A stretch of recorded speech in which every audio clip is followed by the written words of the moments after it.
Hi, Тамиран. Мөхтөлэн. Кино цаашаа подкастын 5 дахь дугаар та бүхэнд хүрч байна. Өнөөдрийн сэдв pranks.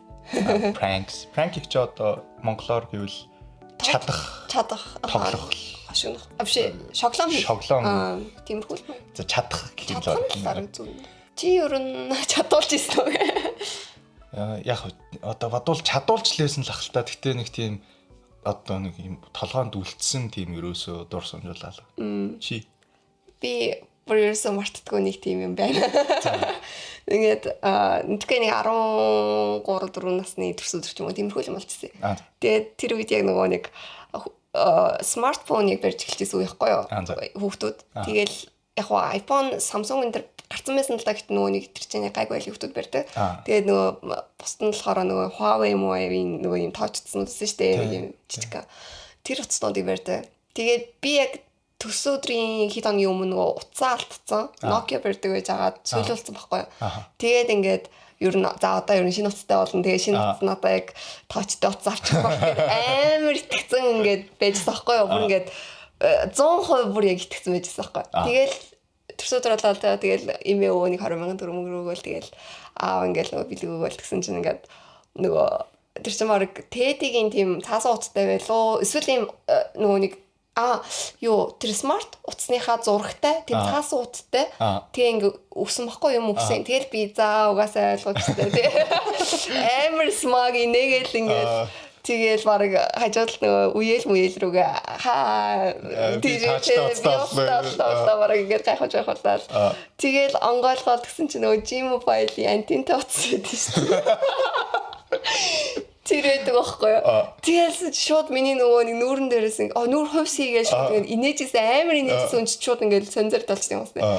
Тэгээд нөгөө тэгээд тийм царай гаргасандаа би өөр амар бантаад нөгөө амар хүн бэлэг өгч байгаа чинь юу ямар ч бэлэг өгсөн тэгээд баярлаа гэж хэлэх хэвээр тэгээд баярлах хэвээр штэ. Тэгсэн чинь ингээд амар тийм царай гаргасан. Тийм царай гаргацсандаа ингээд амар балмагдаад ингээд тэрнээсээ хичээд би ингээд буцаад ингээд баярлаа гэж хотлаа гэж нэгээд тэгээд гисэн чинь гэж нөгөө хүмүүс ч бүгдөө шоолоод тэгээд миний нөгөө реакшн шоолоод тэгснэ тоглосон юм аа гэж нөгөө тоочоц гаргаад ирсэн. Тэгээд Huawei нэг юм. Тэгээд ингээд нөгөө утастай болсондоо баярлж чадахгүй нөгөө амар тэнэг байсан. Тэгээд тэрнээс тэр үед нөгөө яг ингээд тэр надад бол инээдтэй санагдаагүй яг нөгөө нэг зүгээр ингээд амар банцаал тэгээд тэрнээс ичээл өнгөрчээсэн. Яг одоо ингээд хэрэгээс нь хотлоо амар инээдтэй л байна. Одоо болохоор айгу тийм гоё prank. Тийм нэг юм хоргоо өнөөл тэгэл ер нь бол тэгэл билүү өгчлээ байгаа. Тэгээд тийм жоохон ичмээр л байсан. Тэгээд өөрхөн байсан. Йой. Тэгээ нэг иймэрхүү дүү сторинууд л өнөөдөр унших чинь да. За, миний өнөөдрийн ихний стори болохоор r/mids-олоос авсан. Найз охиноо намайг 50 орхи зайл гэсэн миний буруу юу? За, манай найз охин 24-тэй. Бид хоёр 2 жил үргэсэн. Бид ихэнх цагаа хамт өнгөрөөдөг. Бид бие биенээ бас сайн мэддэг. Өмнөх харилцаануудаас болоод би одоо илүү нээлттэй, шууд, тэгээд ер нь ойлгомжтой байхаар их хичээдэг. Би алиалагчдаас байж боломгүй их айдаг асуудалтай. Үнэхээр ухаангүй их айдаг гэж хэлмээр байна. Миний аав намайг баг байхад аим шиг кино байнга үздэг байсан ба It түүний хамгийн дуртай кинонуудын нэг байсан. Энэ кино миний амьдралд маш хүчтэй нөлөө үзүүлсэн. Би алиалагчтай холбоотой нөхцөл байдлаас олж паник атак болоод эмнэлэгт хүртэл хүрэгдэж байсан. Найз охин маань тэр үед хамт байсан. Нэг удаа бид парк дээр сүнстэй байшин руу орсон бөгөөд алиалагчийн хэсэг нь намайг маш хүнд байдалд оруулж байсан. Ер нь би найз охиндоо энэ айдсаа болон үүсдэг үр дагаврыг нь хэд хэдэн удаа тайлбарлаж өгч байсан. Сүүлийн үед бидний хооронд маргаан гарах болсон. Тухайлбал тэр сүүлийн 1 сар ажил хийхгүй байгаа нь намайг жаахан бухимдуулсан. Тэр өөрийгөө зогсон байдалд орж сэтгэл готрол мэдрээд байна гэд би түүнийг нь ажилгүй байгаатай нь холбоотой гэж хэвдсэн. Ажил хийх ядаргаатай сэтгэл зүйн эрүүлмэнд урам зоригт эерэг нөлөөтэй гэж боддог. Гэхдээ би хитрхи шулуун зантай бусдыг ойлгож хүлээж авах чадвар тааруу тул буцаад харахад түүнийг залах уу ажил мэргэжилтэд хайн ханддаг мэт сэтгэл төрүүлсэн байж магадгүй. Гэхдээ үнэндээ би түүнийг амжилттай байхыг биш харин өөрөө өөртөө сэтгэл хангалуун жаргалтай байгаасаа л гэж хүсдэг. Харамсалтай нь тэр намайг ойлгож ярилцахын оронд дотроо гомдлоо хадгалж хариу авахар шийдсэн бололтой. Бид найзуудтайгаа орой уулзж байгаад хараад кино үзсэн. Би кино үзэж байгаад унтчихсан юм. Гэтэл намайг гинэд алиалагчийн хувцастайгаар сэрээсэн. Энэ мөч миний амьдралын хамгийн аимшигтай мөч байсан. Миний итгэж хайрлж дэрэгдэн сейф мэдрэмж авч хамт унтдаг хүн маань гинэд миний хамгийн том айдсаар намайг сэрээсэн, намайг паник атакт оруулсан. Би амьсгал авч чадахгүй өөрийн гэр дотроо айсандаа уйлж хөдөлж чадахгүй байсан. Тэр намайг 5 минутын турш үргэлжлүүлэн айлгсан. Дараа нь хувцаа тайлж намайг тайвшруулах гэж хичээхдээ чи намайг ажилгүй гэж шүүмжлэх үед би яг л ингэж мэдэрдэг гэж хэлсэн. Би үнэхээр түүнд хайртай байсан. Бид хоорондоо яг таарсан хүмүүс гэж боддог байсан. Гэтэл тэр энэ бүхнийг үрчлэн ярилцлагүй намайг хамгийн сул дорой цэгээр минь айлгсан нь намайг их шархлууллаа. Би түүнд надаас олд гэрээс минь зайл гэж хэлсэн. Тэр үүнд гомцсон ойлгомжтой. Гэхдээ би хизээч ийм хин нэг нь надаас урвсан мэдрэмж өмнө авч байгаагүй. Тэр сүүлийн 2-7 хоногт надтай огт холбоо бариагүй. Би ч олон удаа хичээж оролцсон. Гэхдээ одоо үнэхээр сэтгэл зүйн хувьд төөлдөж байна. Би буруутай юу? Гэтэ салахгүй гэдэг юм уу? Тэ өөрөө болохоор буцаад одоо ярилцгаад одоо воркаут хийх гээд 2-7 хоног оролдож байгаа юм байна л да. Тэнгуут нөгөө найз охин нь зайл гээд гэрээс нь явсныхаа дараа 2-7 хоног ерөнхийдөө radio silence та. Гэтэ өөрөө яг ингээд би салмаар байна гэж байгаа юм шиг биччихсэн аа. Хамгийн төсөлд нь тэгээ би одоо яах вэ? Найгуусан. Гэтэ би яг энэ залууг буруутай биш. Гэхдээ найз охиныхоо одоо юу гэдэг чинь би одоо ингээд сэтгэл санаагаар унаад байна ийм надаа хэцүү байна нэг ийм burnout болсон мэдрэмж байгаад байна гэдээ найз охин хэлсэн чинь тэрийг нь ингээд тэгвэл зүгээр ажил хийгээд тэгээд тэрнэр жоохон инсенситив хандсан юм шиг бол надад санагдсан. Гэтэ уусаа эхлээд нөгөө ярилцахгүй шууд ингээд ийм экстрим юм хийж байгаа нь жоохон. Тийм энэ найз охин бол угаасаа цэвэр яг psycho. Угаасаа яг найз залууга өмнө нь иймэрхүү нөхцөл байдалд ороод айгаад тэгээ бүр ингээд баг имлэх түрэгцэн гээд тэгж байгаа штэ. Тэр үед дэрэгтэн байсан хүн байгаа байхгүй. Тэгээ бүр яг ямар аимшигтай энэс нь айдаг вэ гэдгийг мэдчихэж одоо чи намайг ингээ унтчихсэн чинь аалц нь үрэн дээр тавьж сэрэж байгаа. Яг адилхан. Эсвэл би унтчихсэн чи миний нүрэн дээр хасчих. Бүр яг гэхдээ ингээд нөгөө найз охин надаа ингэж боддоо санагдлаа ингээд найз залуугаа нөгөө ингээд айнштай алиалагчаас одоо юу чи кино минь үзчихсэн чинь батгаас хэлмэл гээл. Тэгэл тэнгуут нь яг нөгөө нэг юун сүртэй энэ жоохон хөвчг гээд тэгж боддог. Алиалагчаас айгаад ахтай яа тэгээ нөгөө хүмүүс чинь жоохон тэгдэж штэ алиалагч энэ чинь мөн айж байгаа юм юм жоохон сонин юм байхаар ингээд хүмүүс ер нь жоохон үл тоомсорлоод ингээд тэ тэгээ айгуу бол нөгөө юм алиалагчаас айж байгаа нь одоо ингээд тийм эргэтэлэг бус санагддаг ч юм уу тий. Тэгээ тэгэнгүүтээ ингээд худлаа жүжээд байна гэж боддог ч юм уу. Яг тиймэрхүү юм шиг санагдлаа. Хандлага нь бол найз охин хандлага. Гэхдээ угаасаа буруу найз охин хийсэн юм. Тэгчээд мэдгүй аль хэдийн бараг ингээд салсан дээр юм биш үү салаачтай юм байна. Тэгээ ер нь бол ингээд хүний айц чинь бас нөгөө нэг амар харьцангуй байдаг шүү дээ. Би одоо жишээлбэл кинон дээр ингээд жижигхэн хаалц ингээд баг хальт нэг секундэд гараад өнгөрөхөд би бүр ингээд амар сонирн болд шүү дээ. Тэгээд тийм болохоор ингээд тэгээд хамгийн амар санагдсан юм нь ингээд аль хэдийн ингээд сэрээд нөгөө залуучин айгаад уйлаад ингээд хөдөлж чадахгүй болцсон байхад нь үргэлжлүүлээ 5 минут гаруй ингээд хувцаа тайлахгүй ингээд айлгсан байгаа байхгүй. Тэгэхээр бүр ингээд амар юм өшөө хорсолтой амар тийм харин тэр 5 минут үргэлжлэдэг нь жоохон илэрхий юу. Тэгэхээр юм одоо магадгүй яг 5 минут үргэлжлээгүй гэж магадгүй л дээ. Манай нөгөө залууд ингээд айгаад нөгөө ингээд хэлж чадгаа байлцсан болохоор тэр нь ингээд амар урт санагдсан байж магадгүй л. Тэгтээ ер нь бол айгу тийм энэ хүнийг өвтгий гэж бүр ингэж бүр энэ хүнийг бүр ингэж тарчлаа зовоё гэж бүр яг зорж хийсэн. Энийг бол ерөнхийдөө prank гэж хэлгээд. За prank юм л да. Гэхдээ prank чинь одоо нөгөө нэг хоёр тал нь хоёулаа инээгээд дуусчихвал ерөнхийдөө одоо гоё prank гэж яадаг штэ. Угаас prank гэхээс илүү зүгээр ингээд хариугаа авч байгаа л яг ингээд нэг тийм нөгөө хүн нь яаж ч байсан хамаагүй зүгээр өөрөө өөрийгөө л баясгаж хөөргөж яах гэж байгаа тийм зорилготой. Тэгэхээр тэгээд яг prank гэх үү. Апдейт. Энэ бүхэн үнэхээр төлөвлөгдсөн зүйл байсан ил боллоо. Сайн найздаа маань үерхдэг түүний найз охинтой энэ талаар ярилцсан чинь надад энэ талаар олон зүйлийг ярьж өгсөн. Мэдээж асуудал үүсгэхэд миний зүгээс гаргасан зарим үйлдэлүүд нөлөөсөн байж болох ч энэ бүхнийг тоглоом болгож зориуд зохион байгуулсан байсан. Надад түүнтэй ярих боломж гарсан ч энэ яриа миний төсөөлж байснаар төгсөөгүй. Тэр хямдхан алиалагчийн хувцас аваад надад сургамж өгөх зорилгоор айлахаар төлөвлөсөн байсан. Гэхдээ энэ сургамж миний бага насны гүн гүнзгий шарахыг хүндсэн бөгөөд надад иймэрхүү асуудлыг даван туулах хүчтэй сэтгэл зүйн дэмжлэг байгаагүй. Түүнээс энэ үйлдэлийн шалтгааныг сонссны дараа би шийдвэрээ гаргаж салсан. Тэр үүнд маш их уурлаж, намайг харааж зөвхөн чам шиг навшийн хүнийг хинч хайрлахгүй гэж хэлсэн.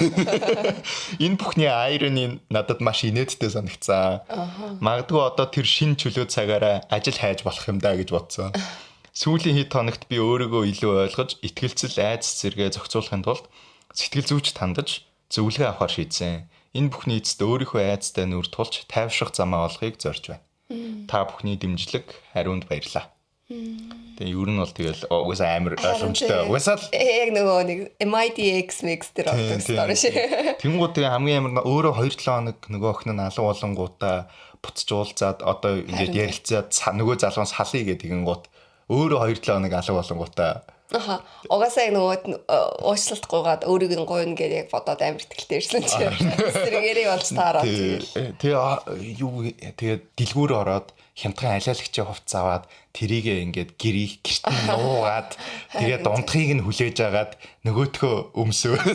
Нөгөө нэг юм нөгөө алиалагч нөгөө нүрээ будаж байгаа мим байдэн штэ яг тэрнийг яг ингээд хийсэн байгаа штэ тэгээд ингээд тэрийг хийж явахдаа ингээд ерөөсөө ингээд одоо юу хийж байгаагаа төсөөлөөг байгаа байхгүй ямар тэлэг юм галзуу мэдрэл уутай хийж байгаагаа тэр охин ерөөсөө ингээд төсөөлөөг гэдэг нүрээ будаа суужсан. Дунд нь ингээд хичнээн л хичнээн удаа зогсож болохоор байхгүй тий ингээд би юу хийгээд байгаа юм бэ гэж бодох нөхцөлөндөөс аахгүй. Нуусан газараас алиалагч байгаа хувцсыг гаргаж ирээд тэн дээр бол ингээд бодох хугацаа байхгүй.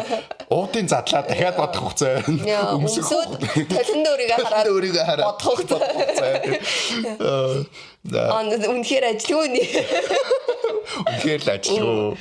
Тэгээ айгу нөгөө гэртээ нөгөө ажилгүй байх хугацаанд энэ нөгөө өвшин авалтаа ингээд төлөвлөөлээ гэдэг юм байжсэн юм шиг болчихж байгаа юм.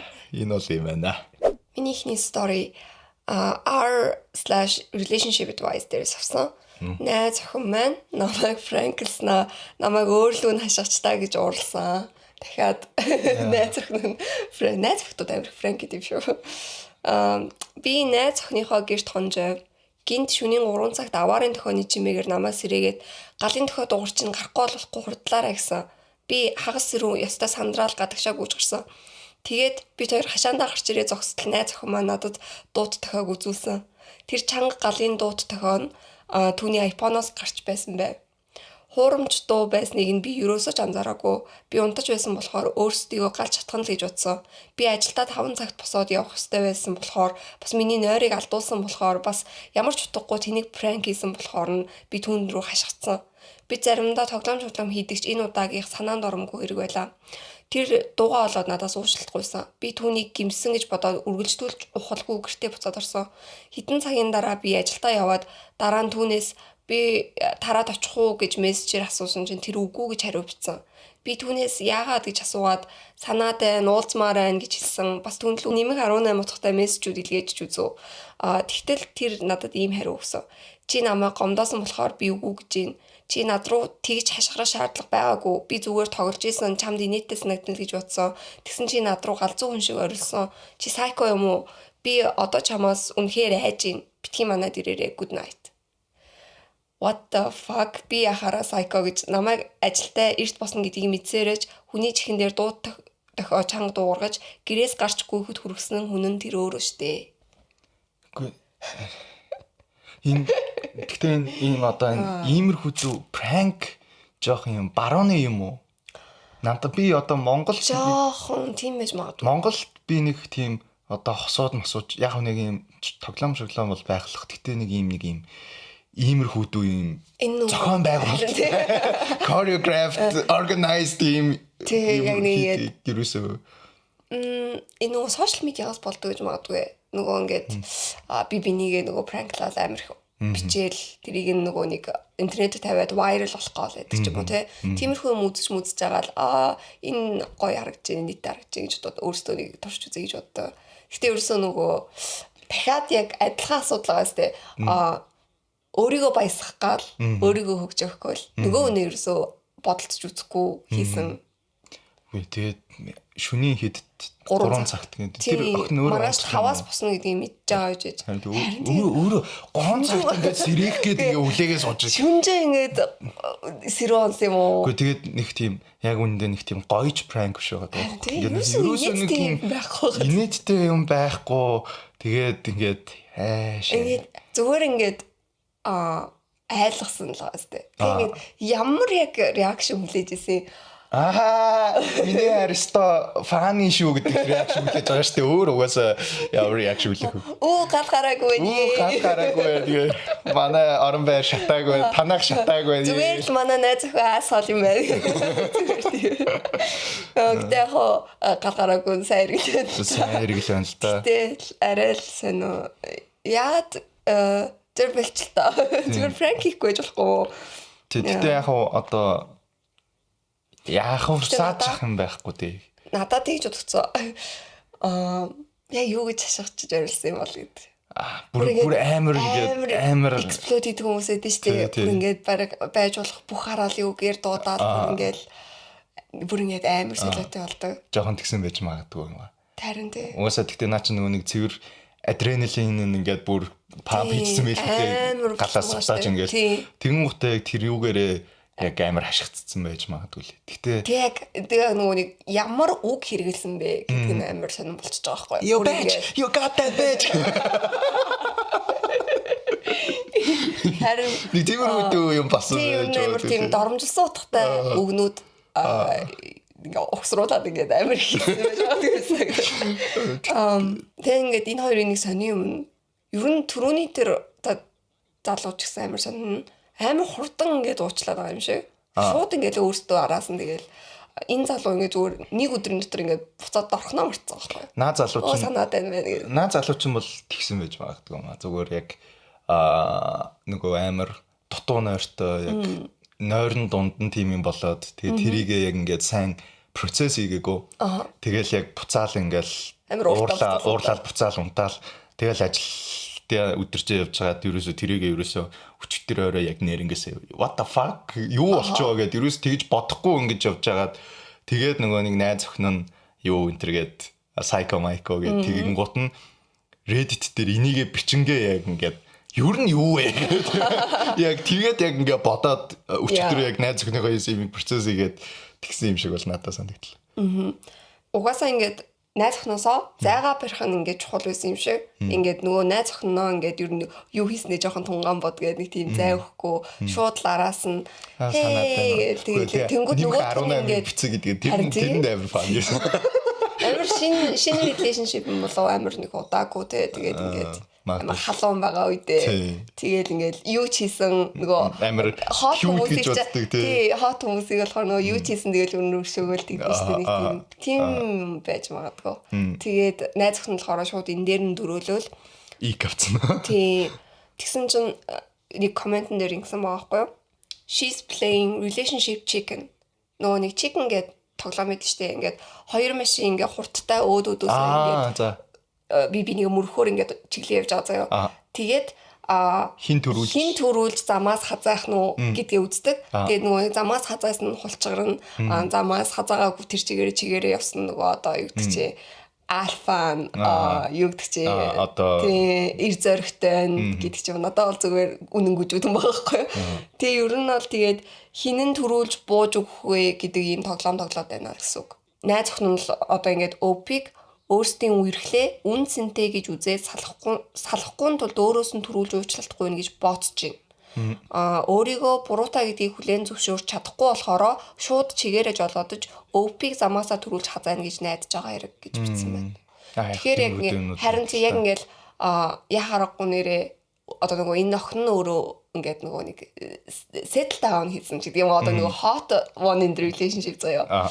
Тэгээд тийм болохоор юу ч болж исэн би өршөөгдөж уушлагдах хэрэгтэй гэдэг бодолтой. Тэгээд би ингээд энийг тоож үерхэж байхад те энэ юу вэ гэдэг байдлаар харьцаж байгаа юм шиг.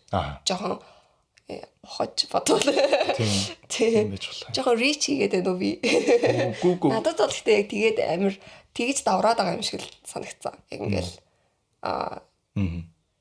юу ч хийсэн ингээ намайг уушлахсан. Заримдаа нэг тиймэрхүү динамик байдаг л та нөгөө нэг эмхтэй нь хизээч ингээд буруу юм хийсэн мөртлөө уучлахгүй. Тэгсэн мөртлөө буулт хийдгүү. Тэгсэн мөртлөө эргэтэйгээ заавал буулт хийх гэдэг. Тэгээд ингээд яаж ч анханасаа ингээд эмхтэйгийнх нь буруу байсан ч гэсэн ингээд нэг хэрүүлэн ингэж явсаар хагаад манипулейт хийсээр хагаад эргэтэйгийнх нь буруу болоод ингээд дуустдаг. Чи надаас ерөөс анханасаа уучлахгүй байгаагүй гэдэг. Тэр нь буруу болоо явцдаг. Нөгөө эргэтэй нь болохоор зүгээр тэр эмхтэйгээсээ зүгээр юм одоо юу шаардаад байна шүү дээ. Одоо responsibility гэх юм одоо тэр хийсэн үйлдэлийнхээ одоо юуг нь өөрөө үүрээч гэдэг юм хүсэн гут нь тэрийг нь ингэж эргүүлсээр хагаад нөгөө залуугийнх нь анханасаа чи надаас уучлах байгаа. Тэгээд боогоол байгаа байхгүй юу? Чи надад өрхмээр байгаа бол чи уучлалтгүй чи бууж үг гэдэг дандаа тийм. Тэгээд тэгэхээр яг юм relationship chicken тоглоом. Харин тийм юм л та. Энэ тохиолдол дээр бол ихтэй угаасаа найз охиных нь буруу. Яг уучлалт гуйсан гэж байгаа. Гэтэ надад тэр нь ингээд жинхнээсээ ингээд гуйсан уучлалт юм шиг санагдахгүй байхгүй. Араас нь ингээд гаргаж байгаа үйлдэл харангуут. Тэгээд бас яг тийм ээжлэх нөгөө нэг шинэ харилцаа болохоор найз охин нь ингээд би юу ч хийсэн ингээд тэр амар cute байна гэж бодно гэдэг. Тэгээд ийм cute ингээд ийм харин тэ өөрийгөө үнээр cute funny гэж бодсон. Гэтэ ер нь бол ингээд prank миний хувьд бол ингээд хамгийн lame sense of humor одоо тийм хүдүү хошигнол гэж бодогддог байхгүй ингээд хүн чадаад ингээ би ингээд амар юу хастай би ингээд амар юм жижигэн юм юу гэдэг тайлбарлах мэдхгүй нэг I'm such a bastard нэг Simpson нөгөө Simpson-ы нөгөө хүүхэд шиг те тийм тэгж байгаа юм шиг санагдаад Bart Simpson шиг санагдаад тэгэхээр надаа ерөөсө prank хийж байгаа ерөөсөө ч нэг тийм инээдтэй. Яг зүгээр юм good natured ингээд хоёулаа ингээд инээгээд дуусч байгаа prank-ууд окей. Тэгтэл бас харин тэгээд тэнгууд хүмүүс нөгөө prank гэхээр яг ойлгодгүй юм шиг. Бүгдөө яг нэг хуудсан дээр нэг ингээд пэйжэн дээр байж чаддаггүй юм шиг санагдаад байгаа байхгүй. Одоо ингээд хүнийг ингээд айлхаж ингээд юм паниктах юм нөхцөл байдалд оруулчингуудаа тэрийгэ prank гэж бодоод нөгөө нь инехгүй байх чинь тий. Өөрөө инээж байгаа болохоор ингээд тэгээ тэгэнгүүт надад болохоор ингээд жинхэнэ гоё prank юу ингээд гэвэл одоо юу гэдэг чи би ингээд чамаа гэртээрсэн чинь ингээд би муурнуудынхаа нүүрэн дээр ингээд хөмсөг наацсан за. That's funny. It's cute. Тэгээд нэг тийм хортой юм байхгүй. Тэгээд намайг ингээд анзаарах хизээ тэдэн юм одоо хөмсөг наацсан байгааг нь анзаарах хүртлээ гээд би ингээд дуудах тусмаа ингээд тэр чинь инээдтэй байхгүй. Тэгээд гид ингээд нөгөө амар удаа хугацааны дараа нөгөө тийм анзааруулъя гэдэг амар байна. Тэгээс одоо юу гэдэг чи ингээд нөгөө ингээд нөгөө сум заагаад ингээд тэгснэ хөрөгч онгойлго гэсэн текстэл заа. Тэгээ онгойлгосон чинь дотор нь ингээд амар инээдтэй зураг тавьсан байдаг чи. Нэг тийм ямар ч юм хохирол байхгүй. Хин нэг хохирол байхгүй. Тэгээ эсвэл нөгөө нэг хүмүүс тэгчмэгцээд шүү дээ нөгөө нэг Twilight-ийн нөгөө Edward Cullen-ийн нөгөө плакатыг энэ тэнд ингээд унтжахт нь ингээд гэр мөрөн дээр наац байдаг чи. Хажууд нь эргээ арсан чи ингээд. Тиймэрхүү ингээд жоохон silly тий нэг мангар юм хийвэл амар хөөрхөн. Харин тий. Инээдтэй байж чаддаг. Би надад ерөөс тийм prank-ны санаанууд орж ирдэг. Чамд зөндөө байт юм шиг. Би зүгээр энийг яна prank болох гэж. Би ингээд энийг ингээд харин судалж байхдаа ингээд бодсон юм аа. Юу prank-лол ингээд инээдтэй авах вэ? Би юу хийвэл ингээд чамд инээдтэй санагдах гэж би бодсон байхгүй. Тэгэл яг тэгэл мууртай холбоотой ямар нэг юм хийвэл амар инээдтэй авах юм байл гэж бодсон. Яа. За миний хоёр дахь story r/myds холоос авсан. Намайг prank хийснийх нь хариуд ахийнхаа эхнэрийг гэр бүл бүснүүлэгч гэдгийг нь хэлчихсэн миний буруу юу?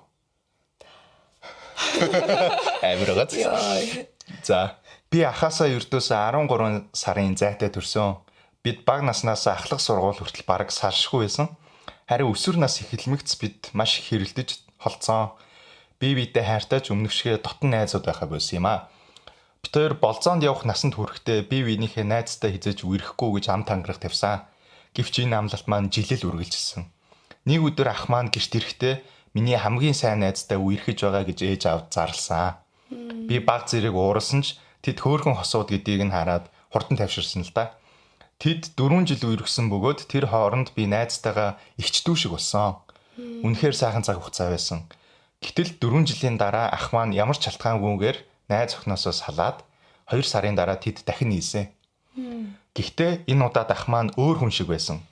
Өмнө нь тэр найз охиндоо үнэхээр хайртай, анхаарал халамж тавьдаг, өхөөрцөн очоор дууддаг, романтик байсан бол харин эргэж нийлэхэд тэр бүгдээрээ алга болсон. С ิจ гтэй байсан ч миний амьдрал биш болохоор чимээгүй өнгөрсөн. Гэхдээ энэ бүхэн гэр бүл бүснүүлэгчтэй уулзснаас нь хойш өөрчлөгдсөн. Ах маань найзуудтайгаа хамт зуны амралтаар явсан. Найз охин ч бас өөр найзуудтайгаа амарч байсан. Тэр амралтаар Холли жинхэнэ нэр нь биш, Холлитой танилцсан. Ирээд Холлиг найз гэж танилцуулсан. Харин 3 хоногийн дараа найз охиноосоо салсан ба дараа өдөр нь Холлиг гэрт авчирсан. Би тэдний хооронд амралтын үеэр юм болсон гэдэгт эргэлзээгүй. Удалгүй бид бааранд хамт ууж байх үед тэд цогтуудаа уулзсан өдрөөсөө эхлээд явуулдаж эхэлсэн гэдгээ надад цогтоо хэлсэн. Би уурсан жаахаа мэдэхгүй хинт хэлхээч мэдээгүй болохоор чимээгүй өнгөрсөн. Хуучин найз охин нь гомдоод надтай ч холбоо барихгүй алга болчихсон болохоор би бас муу хүн болохоос айгаад түүнд хэлээгүй. 2 жилийн дараа Холли ах хоёр сүйд авсан. Би өмнөх явдлыг мартахыг хичээж Холлитой ч нилээд дотносон. Тэр хөөрхөн илдэг санагддаг. Амьдрал бүснөөс нь. Тэрнээс бусдаар. Гэхдээ энэ сэтгэл маань алдаатай байсныг ойлгоход бас удаан хугацаа шаардлагатай надаа. Холли намайг хормынхаа гэрч болгосон. Надаас гадна 4 гэрч байгаа бөгөөд тэрнээс гадна гол гэрч нь игч нь. Тэд нар хамт хормын болон гэрч нарын даашинзнууд хамт үзэсгэхэд нь би оюутан байсан болохоор явж чадаагүй. Над руу зургнууд явуулаад бүгд хөөрхөн харагдаж байсан. Холли ч надтай хамт явж миний даашинзыг сонголцсон гэв. Тэгээд нэг өдөр бит хоёр хамт даашинзны дэлгүүр явж тэр надад гэрчүүд хар ногоон өнгийн даашинзаар жигдэрч байгаа гэв. Би туранхай мөртлөө цээж томтой болохоор үүнээсээ ичдэг. Тэгээд анхаарал татгаар хувцс ерөөсөө өмсдөггүй. Миний сонгосон даашинзнууд дандаа цээжийг маань халахсан байсан боловч Холлигийн сонгосон даашинз нь цээжийг маань нэлээд гайхуулсан загвар байв. Би эргэлзэж байна гэсэн ч Холли намайг айгүй гоё харагдчихээн гэж магтаад тэр даашинзыг авахыг ятгсан. Гэрлэх ёслолын өдөр би тэр даашинзыг өмсөж утсан.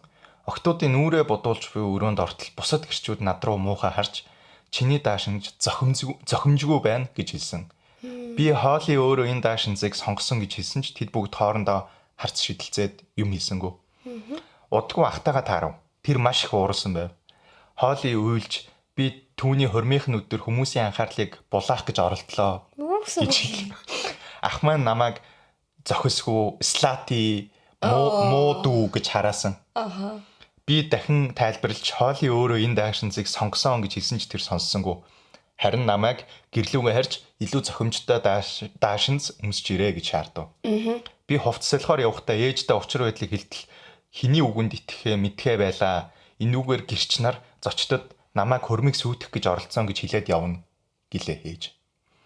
Би буцаж очимааргүй байсан ч байдлыг бүрд ордуулахгүйгээд буцаж очихоор шийдсэн. Би уйлан гэртээ харж өөр даашин зөмсөөд буцаж очисон ч ёслол аль хэдийн ихэсэн байлаа. Би ардуур чимээгүй хүн шиг суусан. After party-н дээр нь хүмүүс над руу муухан харж хоорондоо шивнэлдэж байв. Холлиж зүгээр л инээгээд байсан. Би түүнд таалагддаг гэж боддог байсан тул би гайхсаар л байлаа. Би юу ч хэлэхгүй тэр хоёрын ёслолыг өнгөрөөсөн. Хормынхан дараа би тэдэнтэй хэсэг уулзалтаагүй. Бас ардаа яваад ирэхээр нь л би тааралдаж учир байдлаа дахиж хэлсэн. Би ахта Холли надад сонгож өгсөн гэж дахин хэлж тэр өдөр ахуусан зургнуудаа ч үзүүлсэн боловч надад итгээгүй. Амьдрал үргэлжилж би тэдэнтэй тэр жил ерөөсөө яриаггүй. Удалгүй тэдний анхны жилийн ой болов, хормын нэг жилийнх нь ой болов. Би Instagram дээр тэдний хормын тангараг өргөсөн бичлэгийг Холли постлсныг нь үзв. Би хувцас солих гэж яваад тангарагыг нь үзээгүй байсан болохоор анх удаага тангарагыг нь үзлээ. Холли тэдний анх уулзсан, анх хүнсэлцэн өдөр гэх мэт дурсамжуудаа ярьж байлаа. Гэтэл тэр хоёр уулзсан өдрөөс ердөө 1 хоногийн дараа анх үнсэлцэн гэж хэлсэн нь ах маань хуучин найз охинтойгоо үерхэж байсан үе байсан. Хин ч анзаараагүй гэхдээ. Үүнийг анзаарсан би дараагийн амралтын өдрөөр гэр бүлийн оройн зоог дээр очлоо. Бид ойрхон амьдардаг болохоор ээж маань гэртээ хоол хийж өгдөг. Бүгд хэвээ явж байтал ээж тэр хоёрт хормын оймонд хүргэсэн. Хоолыг миний даашинзны тухай дахин яриа сөхөж ёстой муухай байсан. Гэхдээ нөхрөө өөрийг нь хамгаалсанд их баярлсан гэх мэт юм ярив.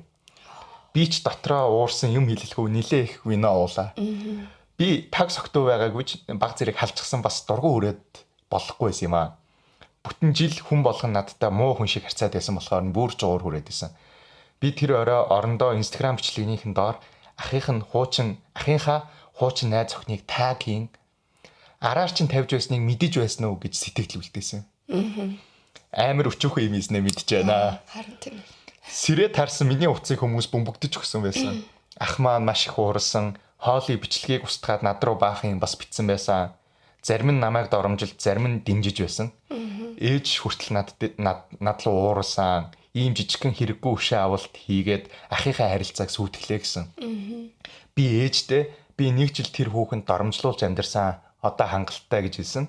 Ээж таалагдаагүй ч гэсэн тэр баг зэрэг гимшиж байгаагаа хэлсэн. Хоолыгийн ээж нь үүнийг олж мэдээд маш их уурсан. Хоолыг янхан гэж дуудсан. Ээж нь. Яагаад гэвэл түүний аав нь ээжийг нь араар нь тавиад салсан учраас ээж нь энэ тал дээр нэлээд эмзэг ханддаг хүн бол таарсан. Үүнээс нь болоод хоолыг маш их сэтгэлээр унсан гэсэн.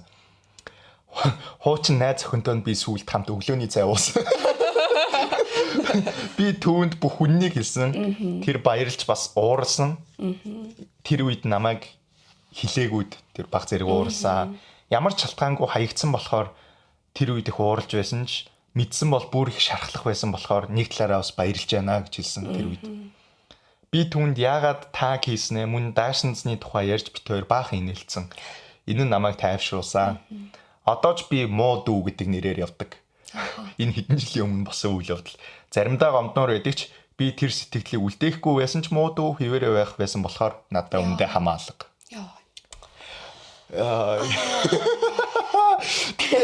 Би тэгтээ ингээд амар нөгөө өөрөө бас хэлж байгаас амар өчүүхэн ингээд ийм пэти юм хийсэн. Харин ингээд нэг юм бүр одоо нөгөө айл хэдийн move on хийгээд хамаагүй болсон хүнийг дахиад ингэж чирж оруулж ирээд жоохон тэр нь ихтэй үнэхээр амар эсэргээрээ бүр улам нөхцөл байдлыг хурцтгаж болох байсан юм шиг одоо тэгээд нөгөө X нь буцаж орж ирээд бүр улам ингээд юмнуудыг тэгээ гал дээр тус нэмж байгаа юм шиг болж болох байсан. Тэгээ харин ч азар ингээд амар гайгүй өнгөрсөн байгаа байхгүй. Тэгээд азтай л дүнээс шиг жоохон амар юм хийсэн байна. Манай энэ OP жоохон нөгөө нэг юм нөгөө grey character гэдэг нь шүү дээ. Anti-hero. Нэг тиймэрхүү дөө энержитэй байгаад лээ. Тэгээд хамгийн гол нь би ягаад хоолыг энэ хадам дүүдэд дургу байж болох вэ гэхээр угаасаа нөгөө нэг өмнөх найз охинтой айгуу татна. Ирч дүү шиг байсан. Угаасаа өмнөх найз охиных нь best friend нь болохоор угаасаа ингээд анханасаа итгэдэггүй энэ одоо дүүд хадам дүүд ерөөсөө хизээч итгэж байгаагүй. Тэгээд ингээд энийг ашиглаад магадгүй одоо юу гэдэг чи хөхөнд нь бас нэмээд татаархдаг байсан юм. Тэгээ угаасаа ойлгохгүй. Тэгээд амар сонио юу гэсэн үг ингээд ерөөсөө тэрийг ойлгодог шүү дээ. Ингээд хурмын дээр нь заяа өөр хүн ингээд өөрөөс нь гоё харагдах гэдэг байна. Өөрийнх нь одоо анхаарал тий. Муухай юм юу гэсэн үг юм бэ? Юу яриад байгаа юм бэ? Зөв өөрийнхөө байгаа байдалтай л эвлэрэлтэй. Өөрөөс ч угаасаа үзэсгэлэнтэй хүмүүс дандаа л хорвич өдөр гэлтгүү өдөр болгон л тийм хүмүүс байгаа таарна. It's like тэгээ угаасаа хормын өдөр тэгээд угаасаа анхаарлын төвд угаасаа бүсгүүл биш дээ. Одоо бүсгүүл биш дээ. Тэгээд одоо жишээлбэл манай өрмөн дээр нэг хүн цагаан өнгийн хувц өмсөд ирсэн. Тэрийг хоёлаа харчаал одоо вагел өнгөрсөн шүү дээ. Тэгээд тэрэн шиг ингээд угаасаа нөгөө нэг юм insecure хүмүүс байдаг. Тэгээд албаар ингээд тийм гэрч мэрч болгоод тэгин гутаа нэмж ингэж доромжлох хүмүүсийн нүдэнд ингэж муугаар харуулах гал ингээд албаар тий угаасаа амар mean girl гэнэ та. Тийм гэтээ яг ээж нь яахан гэсэн тэр бүр айгүй амар. Тэгэл амар нэг бодлоо ингээд хүүхэд нь ингээ буруу юм хийнгүүт тэрийг нь те ингээд шууд call out хийгээд те ингээд шууд өгшүүлэхгүйгээр дарж нуухгүйгээр шууд ингээл загнаж байгаа нь бол ээжийнхэн зүг. Яг хоо жоохон амар хийсэн үг нь амар үг хийсэн. Гэтэл ер нь бол тийм л үйлдэлсэн л л да. Тэгээд тэр ахын гэж ахын үнэхээр айс олоохгүй гэл чи ингээд дүүн ингээд те одоо багаасаа ингээд дотн өссөн дүүн ингээд би энийг ингээд хий гэж хийгээгүй би ингээд ерөөсөө ингэж та нарыг ингэж одоо хөрмий чин бүснүүлийг ээгүй гэдэг дүүгийн ханзан чанарыг мэддгүү юм уу? Тэнгууд одоо ингээд бас нэг эрэгтэй хүний нэг юм нэг жоох мангар нөгөө нэг happy wife happy life тэ ингээд их нэртэй дандаа бууж өгөх ёстой ингээд нэг ийм байдлаар гэрлэлтэд хандаад байгаа юм шиг. Тэгэл угаасаа амар базуулсан байна.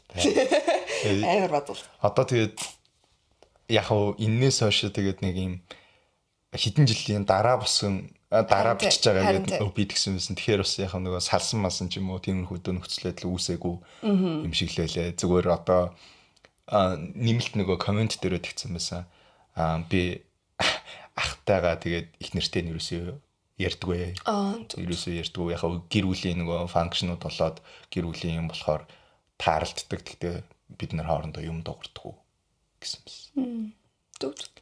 Одоо энэ өөр угаасаа яах ч юм бол угаасаа байж бол хамгийн баг best case scenario. Гэтэ нөгөө нэг яг согтоо нөгөө нэг уцаа үзхийн аюул бас манай өвпи нөгөө нэг жоохон орой нэлээ уучаа тэгээд орондоо хөвтөж явахдаа хийцэн үйлдэл байгаа байхгүй. Гэтэ угаасаа тэгээд хурмынхаа тангараг энэ төр дээр тэгэж үрнэ. Тэгтээ угаасаа өөрсдөө ингээд ийм айгуу тийм сайхан ихсэн харилцаа биш гэдгээ мэдж байгаа шүү дээ. Тийм байж ингээд нэг юм айгуу сайхан ихсэн харилцаа шиг ингээд тэдэн сарын тэдэн би чамайг анх удаа харсан. Хараа нэг тийм хөрмийн тангараг явцсан байгаа байхгүй. Тий. Хараад шударсан. Тэгээд мэддэг хүмүүс нь бол ингээд өста цөм шааж энэ даа. Угаасаа сонсоод суугаар. Харин тий. Угаасаа тэгэхээр баг илүү ичмээр санагдаад байна. Тэрний орон зүгээр ер нь тийм амар бахархалтай яриаг нь баг зүгээр л ингээд дурдахгүй байсан баг зүгээр. Тийм хүмүүсийн анхаарлыг тэрлүү уламжлах шаардлагатай. Тийм ийм араар тавилмал хийж байгаа хүмүүс чинь тэгээд аль хэдийн ичих нүүргүүд болцсон байдаг л байна. Ерөөсөө юмнаас бусдын юу гэж хэлэхээс санаа зовхоо болцсон тий. Яасан ч яадгийн. Угаасаа тэгэл нөгөө цэвэр яг өөрсдийнхөө нэг аз жаргалыг нэгдүгээр тавьж байгаа үйлдэл болохоор тэгэл тийм л өгөх л та. Гэтэ нэрээ найз залууга дүүм одоо гэр бүлийнхэн гишүүнтэй хардаад байдаг тийм хүмүүс байдаг шүү дээ. Яг нэг тийм ингээд яа нөгөө яг юм тэгээд нөгөө эсэргээрээ бас байдаг шүү дээ. Ингээд ах махыгаа ч гэдэг юм уу ингээд харамлаад байдаг. Дүүн нөгөө sister complex, эгдүүчний brother complex ч лөө тиймэрхүү юмтай. Тэгээд ингээд яа тийм харилцаанууд байдаг. Жохон тийм vibe өгсөн одоо ингээд тийм дүүтэй ингээд насны зөрөө мөрөө баг байхгүй тэгээд энэ багтаа амар дүүтэй нь одоо харамлах нь хайшин зүгээр ингээд өрсөлдөд байдаг гэх юм уу. Ингээд би чамаас илүүгээд тэгээд ямар угаасаа амар утгагүй шүү дээ. Тэгээд яаж ч явсан тэгэл хамтрагч нь л одоо илүү байна үсттэй энэ ч одоо арай ингээд бүр тийм fact up гэрүүл биш л бол ингээд хамтрагчаа л одоо арай илүү мэднэстэй бүх талаар. Тийм. Тэгэхээр тиймэрхүү нэг юм комплекс байд юм аа жоохон. Strange. Яа. Мох. Осон гармаас. Sweet home. Дараагийн story r/am I wrong гэдэг Reddit тавсан. Эхнэрийг манай гэр бүлийн гишүүн биш гэж хэлсэн ээжийнхээ талд орсон нь миний буруу юу? Миний эхнэр Зои бит хоёр гэрлээд жил болж байна. Би 10 настай Лив гэдэг эмэгтэй дүүтэй. Тэр их хичимхий, дуугүй, томоотой хүүхэд. Аав ээжийнхээ эсвэл дотны гэр бүлийн найзуудын дэргэд тэр их хөвгөлтэй, хэрсүү, өөртөө итгэлтэй байж чаддаг. Харин бусад томчуудын хажууд тэр их даруухан байдаг. Зои Лив хоёр энгийн дотн харилцаатай гэж бол би хэлэхгүй. Krampus гэдэг киноны дүрийг мэдхүү. Krampus үзчихсэн. Ямар дүр юм бэ? нэг юм Krampus нөгөө ямааны чөтгөр шиг одоо юу үстэй нөгөө нэг Сантагийн эсрэг нь Evil Santa тий Санта шийтгдэг. Хүүхэд шийтгдэг.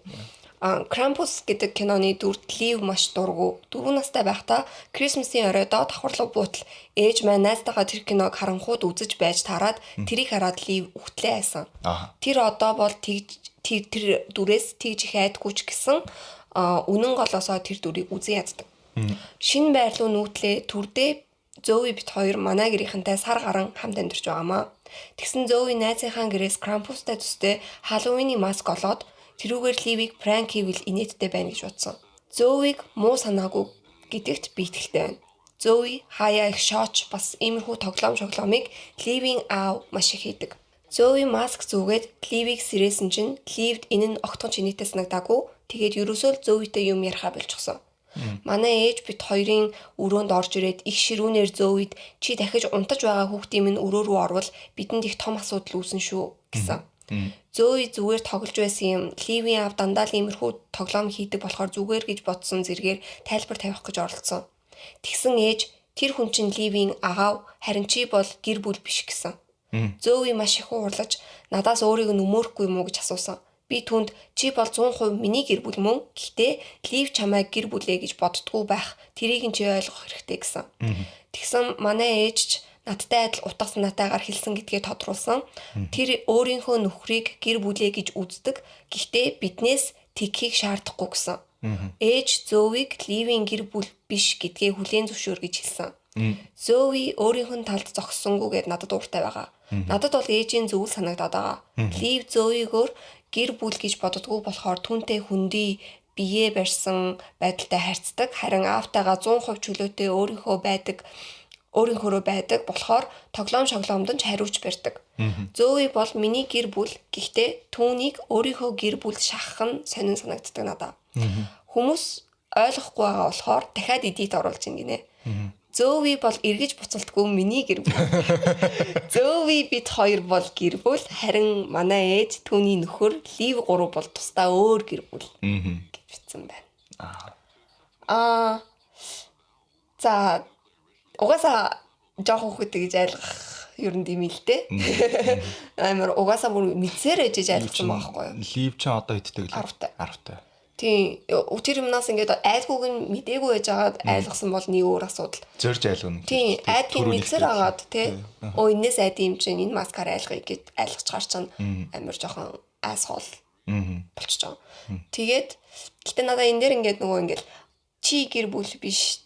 Чи миний гэр бүл чи эднэрийн гэр бүл шиг гэдэг ингээд амар ингээд юм зааг татаад байгаа нь жоохон юу үснэгдсэн. Харин тэгэл баг ингээд уучлал гуйлгуулад тэгээд өнгөрөөс нь баг ингээд дээрүүлсэн. Тэгээд ингээд манай хин бичиж байгаа OP маань болохоор их нэртэй чи одоо ингээд Ливийн одоо итгэлийг ингээд буцааж авахын тулд ингээд багаар ингээд удаан хугацааны турш ингээд ямар хичээх шаардлага гарах юм байна да гэд тэгж тайлбарлаж хэлсэн арай илүү дээр байсан юм лу. Тэгээд яг нь надад бас яг OP энэ нөхцөл байдлыг амар буруу ингээд одоо ингээд ээж нь гаднаас ингээд орж ирэл ойрлол уурлаж байгаа штэ. Тэгэнгүүт нь ингээд за тайвшраа тий ийм үл ойлголцол гарсан баха би Ливтэй ярилцгээд ээжигээ гаргаж аваад их нэртэйгээ тустаа тий ингээд ингэсэн байна чиний ингээд эн чинь ингээд бурууллаа тий чи энэ дээр би ингээд Ливээс уучлахгүй гараад ээжтэйгээ тустаа ингээд манай ихнэр ингэхгээгүй маа ингэж утсан чинь ингэсэн байна л ингээд Ливтэй дотн болох гээд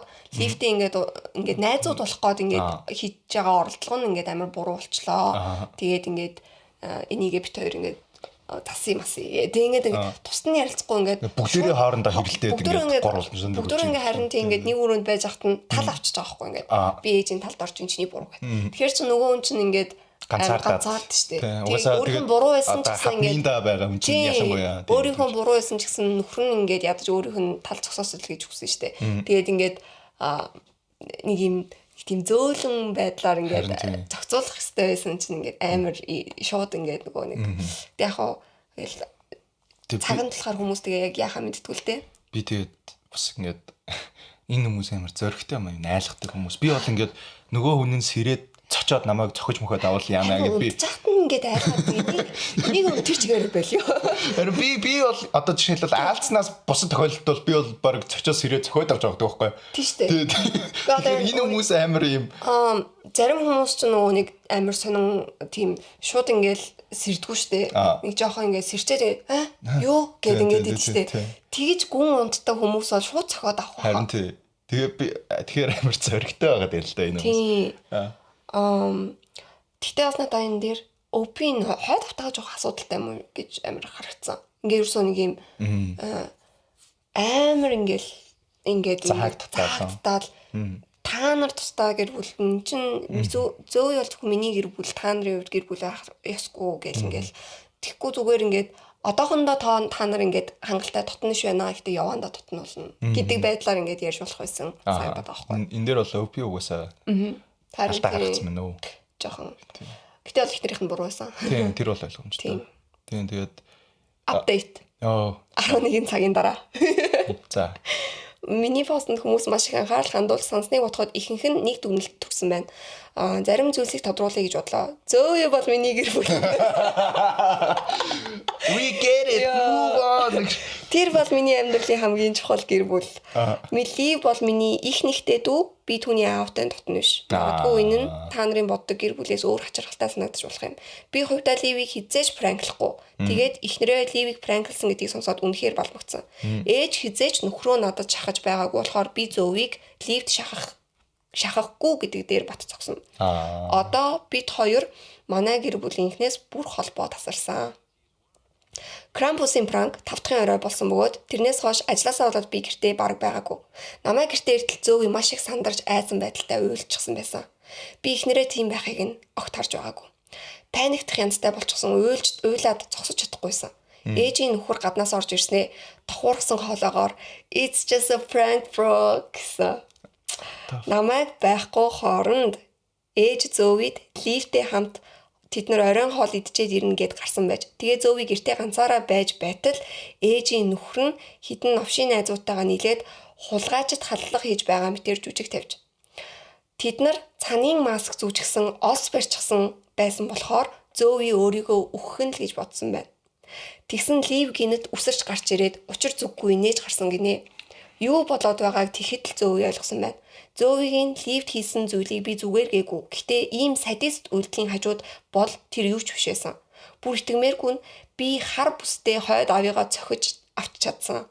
Өглөө болохоор харамсаж магадгүй гэхдээ миний уур ингэж хурж байсан. Би ээжэд өөрийг нь хизээж өршөөхгүй гэдгийг хэлсэн. Ээж урдаас тэр чинь миний хүүхдийн унтлахын өрөөнд орсон тийм эрх түнд байхгүй гэж хашгирч гарсан. Одоо хангалттай бид хоёр хамаг юм аваад мотель явсан. Хамгийн новшин нь миний хуурай аав хүртэл энэнд оролцсон байсан. Би өгөн түүнийг их аятайхан хүн гэж боддог байлаа.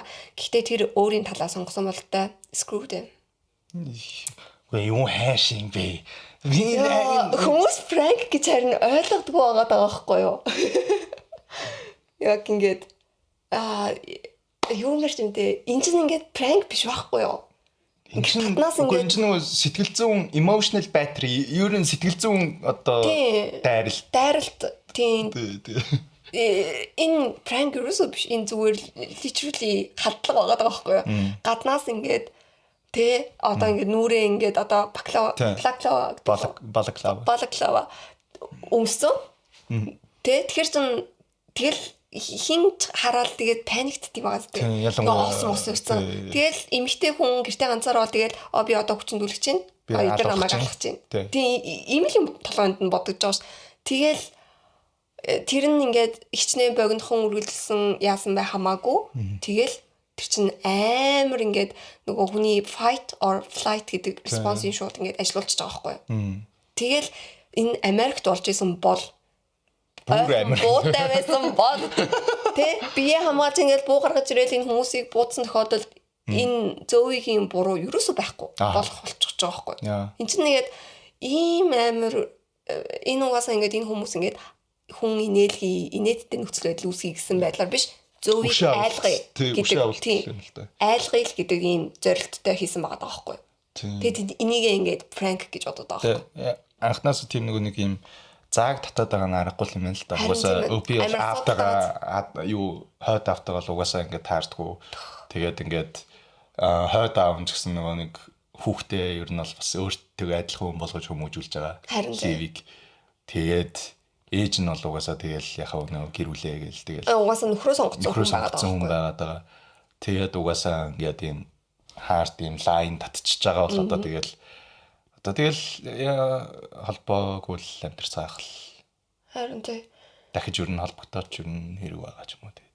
Угаасаа димил юм шиг болоо явчихлаа шүү. Тэгээ угаасаа ийм үйлдэл хийх чахтаа ингээд ганцчгүй ингээд байж та би аим энэ юу юм шүү. Тэгээ харин болохгүй байхгүй. Яа тэгэл яг түрүүний нөгөө нэг clown painting-ээр бодож байхдаа яг адилхан байгаа байхгүй. Ингээд нөгөө плаклавага өмсөөл энэ арай биш юм уу гэж бодож байгаа болоо. Найзуудыгаа ингээ бүгдээрээ ингээд нөгөө цаны маск зүгээд ингээ бие биенлүүгээ харсан байгаа байхгүй. Харин тэгээд за хийцгээ. Ястаа гоё нэттэй харагдчих. Одоо яг жинхнээсээ айлгана гэдэг яг ингээ тийм шиг. KKK эднэр юу наах тэгж хэлсэн баг шүү. Юу н пранкас яг тийм өнгөтерстнүүдийг юу яа айлгая. Тэгэл тэр нэгэл за гэтээ мэдхгүй юм аа ингэж ярих гэж сайн. Гэтээ өөрөөгөө нэг Django Unchained дээр нөгөө нэг бүгдээрээ нөгөө маск зүүцэн нөгөөдгөө харж чадахгүй байгаа гэдэг чинь оёод тэр л санаад орлоо. Харин тийм. Гэтээ угаасаа комментэн дээр нь хүмүүс бүгд тэгсэн мэл энэ дээр гарч байгаа бүх том хүмүүс асуудалтай хүмүүс. Харин бүгдээрээ тэг хөөр хилив бас том болоод асуудалтай болно. Ойлгомжтой тэгээд хүүхэд л өгч тийм да. Prank гэдэг зүйл нь ер нь бүх оролцож байгаа одоо хүмүүст бүгдэнд нь инээдтэй байх хэвээр. Ялангуяа нөгөө prank-ийн хүлээж авч байгаа хүнд инээдтэй санагдах хэвээр. Тэгэхэд ерөөсөө ингээл ер нь prank хийж байгаа бол ингээд шууд зогсоод би энэ хүнийг нээлэх гэж энийг хийж гинөө өөрийгөө нээлэх гэж энийг хийж гинөө гэж л асуух хэрэгтэй юм шиг байна. Тэгээд тэнгуут ингээд хариулт нь өөрийгөө л ингэ баясгах байгаа бол ер нь болсон дэр тий. Тэгэл энэ бол тэр үнэхээр зүгээр энэ хүмүүсээс зүгээр хол байл гэдэг дүгнэлтэнд хүрэхээр тийм сторис. Тэгээд одоо яг нэг юм prank эднэр хийдэг нэг юм гудамжинд prank эднэр хийдэг нэг юм юунууд бичлэгүүд нэг хүүхэд байх зурагтаар гардаг шүү дээ. Одоо тэднээс ч юм бол ингээд нэг юм амар гимгүү шүү дээ. Гимгүү тэгээд ийм нэг юм танихгүй хүнд ингээд нэг юм гимгүү нэг хальт ингээд юу вэ гэдэг сэтгэл төрүүлж байгаа болохоос ш ингээд айлгаж ч гэдэм үү нэг тийм ингээд нэг юм гайхшил ингээд нэг оруулсан. Одоо нөгөө ингээд юу болоод өнгөрчвөө гэсэн нэг тийм л пранкнууд аваад байдаг шүү дээ. Түүнээс яг ингээд нэг юм хорлоо гэж хорлож байгаа пранкнууд тэгээ ялангуяа юм нөгөө нэг юм хувийн одоо харилцаатай хүмүүсийн хооронд болоод тэглэнгуут яг ингээд ийм амар асуудал үүсгдэг юм шиг санагдлаа. Тэгээ бас нөгөө prank дээр ингээд айлгах биш. Яг нөгөө нэг цочоохон л зүгээр. Гэтэ цочоохтой нөгөө унтчих нь ш зүгээр ингээд юу гэдэг чи хаалганы яраас үсэрсрээд гэдэг ч юм уу. Тэр хүртэл зүгээр юм шиг. Тэрнээс цаашаа айлгах байгаа бол ер нь тийм юм. Тэгээ миний яг нөгөө нэг түрүүний хэлээдсэн шиг нөгөө амар тийм хамгийн доод түвшний комеди одоо нэг хаалганы цаанаас гэж үсэрч гарч ирж айлгаж байгаа юм бол одоо жоох хүүхдээ хийдэг үйлчлээ. Тэгээд ингээд тийм хэмжээний л ер нь бол комеди байхгүй. Тэгэхээр эцэг юм дээр бол Франкийг бол тэгж л харж байна. Манай муурнуудын хийдэг комеди шүү. Тийм манай муурнуудын бие биенлүгэ нэг хаалганы цаанаас нэгээд чичээд. Яа. Миний өнөөдрийн сүүлчийн стори r/today I fucked up subreddit-ээс авсан.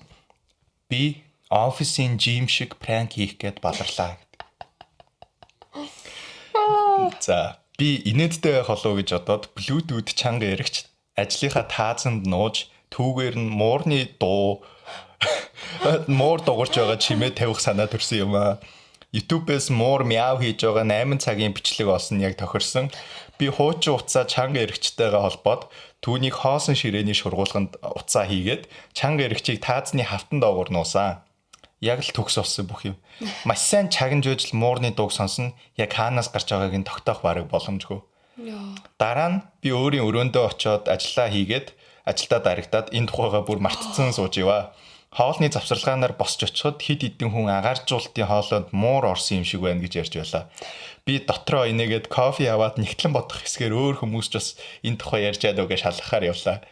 Тэгсэн хамгийн амар нь хоёр засварчин шатан дээр гарчихсан. Тал таазны хавтангуудыг авчихсан. Муур хайгаад байж байдаг юм да. Тэд чанга яригчад туг ойрхон байсан ч хараахан олоогүй байсан. Би чимээгүй хүү буцаад офис руугаа орж ажилдаа эргэж орсон. Эцэст нь тэд чанга яригчийг олсон. Удалгүй захирал бүх ажилтнуудад буруутныг зэмлсэн. Холбогдох мэдээлэл байвал өхийг хүссэн имэйл явуулсан. Жижигхэн апдейт. Өдрийн төгсгөлд хүмүүс conspiracy theory үүсгэж гисэн байсан. Зарим хүмүүс үүнийг зүгээр нэг тоглоом биш харин удирдлагын зохион байгуулсан зүйл гэж итгэж байгаа. Тэд засварынхан худлаа хэлсэн менежмент хүмүүсийг холдуулах гэж зохиомол түүх зохиосон. Тэгээд муурыг хордуулж алах гэж байгаа энэ төр гэсэн conspiracy явж байсан. Хит хитэн хүн өчигдөрч муурны дууг сонссон гэж мэдгдсэн. Бүр зарим нь өнөөдөр ч бас сонсогдож байдаг гэдэг итгэж байгаа. Энэ бол яг That's funny enough. Тэгээд угаасаа яг нөгөө нэг тэгтээ би яг тэгж би яг ингээд офисыг үзгээр би үндэ яг жимтэй хамт ажилладаг байсан бол би амар дургуурхээр амар юм залхуутай бүр ингээд you really think everything is a joke гэдэг. Тэгтээ энэ залуу яг ингээд төсөөлөгч байгаа байхгүй яхэд амар ингээд маадгар ингээд нөгөө кофе мафи ярьсан хүмүүсийн ингээд юу ярих нүгээс осгоо ирсэн чинь хоёр засварчаад өгөөдгийг салгацсан зогсож ивэл би ч гэсэн бүр Oh shit. тэгтээ баригдах боломжгүй л юу илээ л да тий. Одоо юунаас нь бүр цагдаа магдаа дуудаад нэг Bluetooth-нээс нь хорооны хээвээ хайдаг шиг нөхцөл байдал үүсдэг юм бол угаасаа бүр тийм л амар юу яах бол баригдахгүй байх л бол. Камера бичгтэй үл юм байлгүй. Харин мэдгүй одоо офис нь ямар шууд байд тэгээд.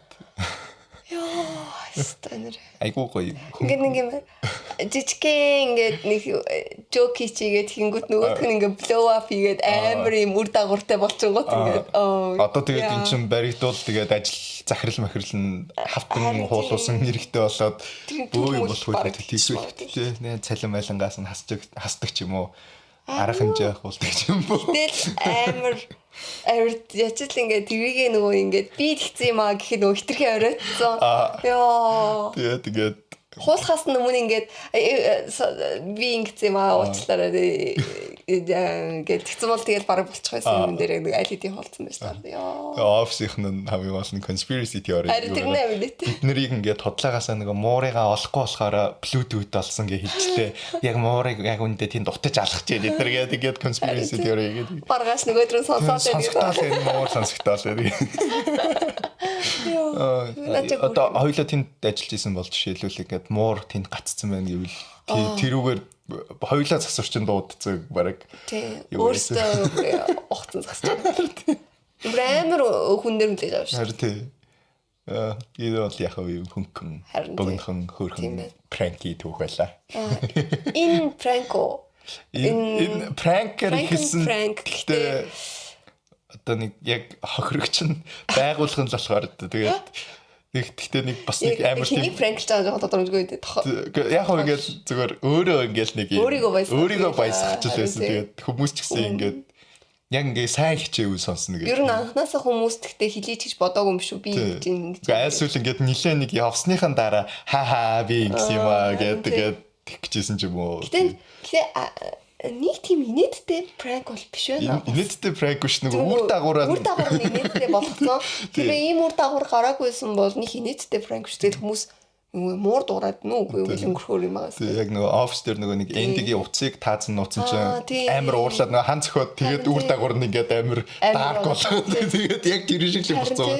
Тэгэхээр ингээд яг нэг иймэрхүү ажлын байр ди пранк хизээч ингээд нэг юм ингээд нэг юм одоо тэр чинь ингээд янз бүрийн хүмүүс янз бүрийн зан характертай аашаар шинтэй хүмүүс байж байгаа болохоор тэгээ угаасаа ажил хийгээд стресстэй сууж байхад ингээд ажил дээр ялаагүй пранк хийх юм бол ингээд амар тэрэн шиг ингэж тесэрч хүлээж авах магадлал ихтэй санагдав. Бодоодсэн чинь жим шийтгүүлэх хэрэгтэйсэн мэн те.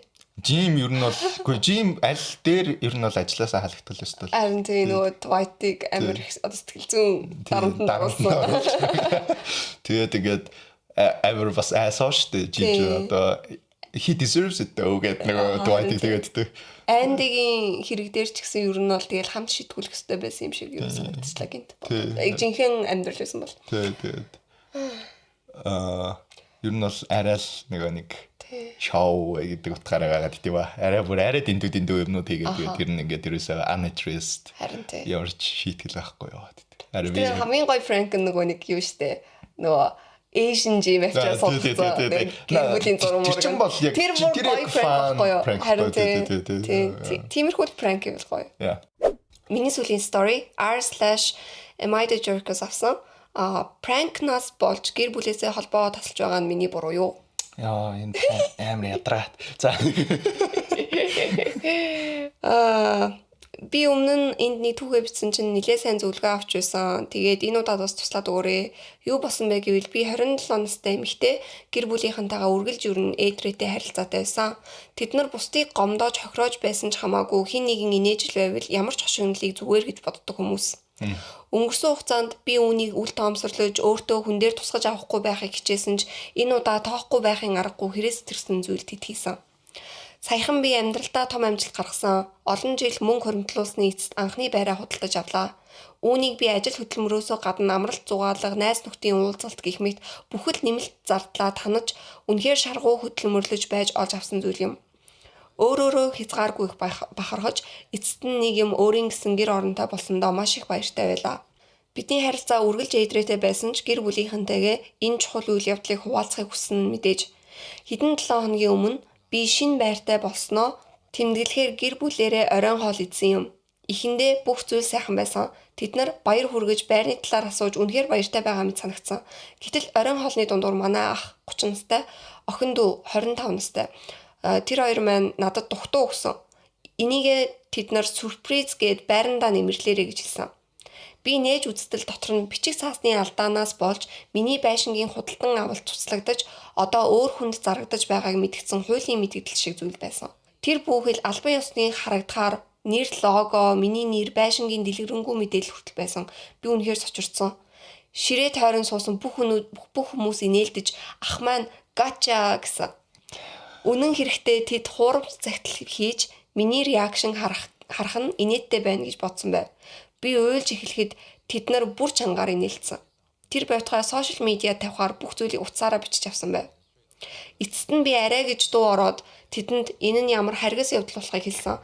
Энэ байшин худалдаж авсан нь миний амьдралдаа хийсэн хамгийн гайхалтай зүйл байхад тэд үнийг намайг гомдоон байж хошигнол болгож хувиргалаа. Тэд юу гэж хариулсан гэж чи яасан эмзэг юм зүгээр тоглож явах чинь сүртэй юм гэсэн. Би тэндээс шууд явсан. Сэтгэл үнэхээр өвдөжсэн. Хэдэн өдрийн дараа би хангалттай гэж хийдсэн. Тэд иймэрхүү пранк хийсэн нь энэ анхных биш. Олон жилийн турш тэд намайг тоо томшгүй олон удаа доромжилсон. Нэг удаа ажлын ярилцлагын хувцсыг минь копи асгаж муухай болгосноо санамсаргүй мэт жүжиглсэн. Өөр нэг удаа намайг сандрахыг л харах гэж нохойг минь алдсан дүр эсгсэн. Би тэднээс бүх холбоогоо тасалсан. Би хэрүүл хийгээгүй зүгээр л мессежүүдэд нь хариу өгөхөө болж сошиал медиагаар блок хийж гэр бүлийн арга хэмжээнд урхаар нь татгалцсан. Одоо бүр хамаатан цаднаас минь чи хуваа хичээж гэр бүлээ салгаж байна гэсэн гим буруутай мэдрэмж төрүүлэх гэсэн мессежүүд ирэх боллоо. Ээж бүр намайг ямар их санаж байгаагаа хэлж уйлсан, эргээд ирхийг гуйсан, дууд шуудан хүртэл үлдээсэн байлээ. Би тэднийг уучлах чадахгүй. Сүүлийн пранк нь төвчээр барсан. Тэдэнд яаж дахиж итгэхээ би мэдэхгүй байна. Пранкнаас болж гэр бүлээсээ холбоогоо тасалж байгаа маань буруу юу? Яг одоо би яг ингээд яг иймэр гэр бүлийн динамикийг одоо ойлгохгүй юм болоо.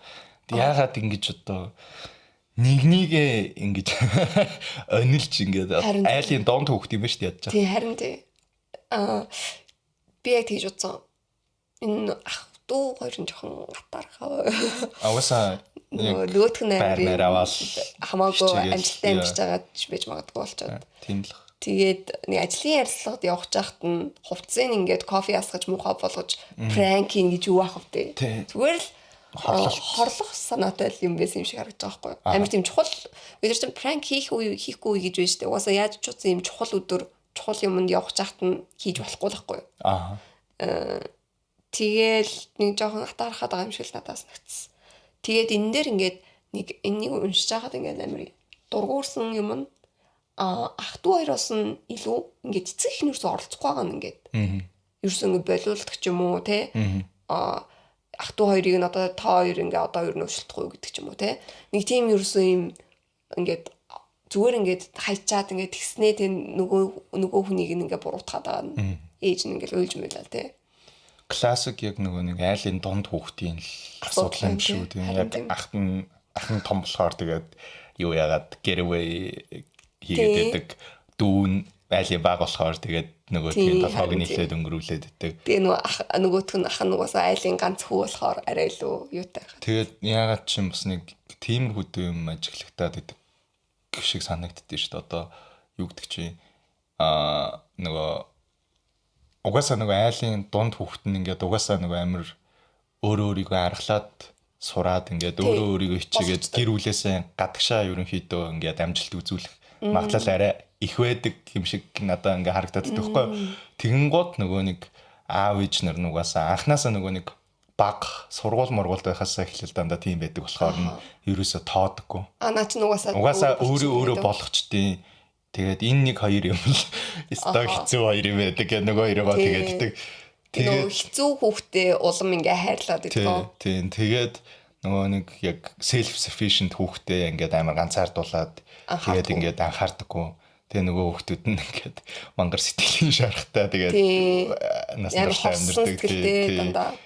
Тэгэл яг классик яг л тийм л нөхцөл байдал юм болов уу гэж харагдчих. Нөгөө нэг юм western одоо барууны аав ээж нар нэг аав ээж нар одоо нөгөө гэр бүлийн динамикууд нь дандаа нэг тийм амар тийм өөртөө юм зохицуул гэсэн хандлагатай байдаг шүү дээ. Independence бие дааж амьдрах гэдэг гээл дандаа тиймэрхүү.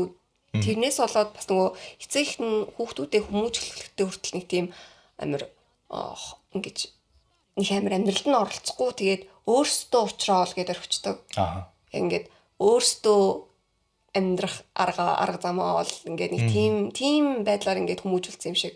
Багасаа ингээд энэ хүүхдүүд чинь ингээд амар хэрэлдэл муудалцсан байгаа шүү дээ. Ингээд тэгэнгүүт нь тэгэл хүүхдүүд та нар өөрсдөө ингээд уулзраал ерөөсөө ингээд дунд нь ороод ингээд энэ нь буруу ингэсэн тэгсэн ингээд ингэж болдгоо ин чи буруу юм хийсэн байна би чи шийтгүүл мөтгүүл тийм юм ерөөсөө байхгүй ингээд ерөөсөө буруу үйлдэлээ ингээд ерөөсөө шийтгүүлж үзээгүй буруу юм хийчээд тийм юм шиг амар санагцсан ингээл.